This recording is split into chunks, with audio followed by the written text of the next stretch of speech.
Hello guys and welcome to a new brand video, and today I'm going to show you how to link cards in Trello web application. So the first thing that I will need you to do now is to open your Trello website and connect with your Trello account, and uh, if you don't already have one, just connect with your Google, Facebook or Apple accounts, and then you will need to follow these simple steps.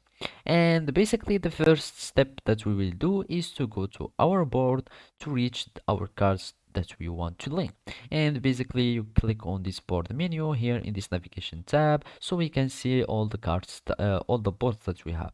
So I'm going to click on this board, and here are my cards. So let's add some cards here. Okay, so we go to the card that we want to link. For example, let's go for this example card. I click on it, and basically all we need to do now is to go to attachments so we can link a card to this card. So we click on attachments, and here we'll find multiple choices, and of course we want a Trello card, so we need to attach from Trello.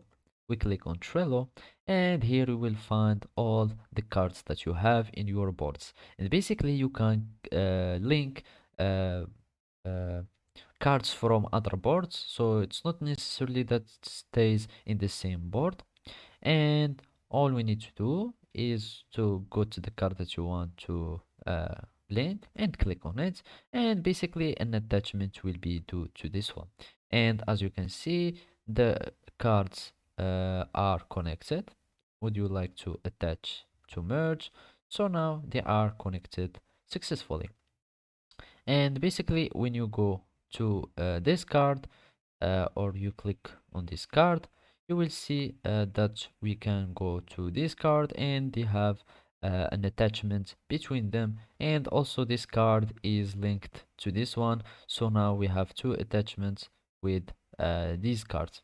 So basically this is how you can link two cards in Trello web application.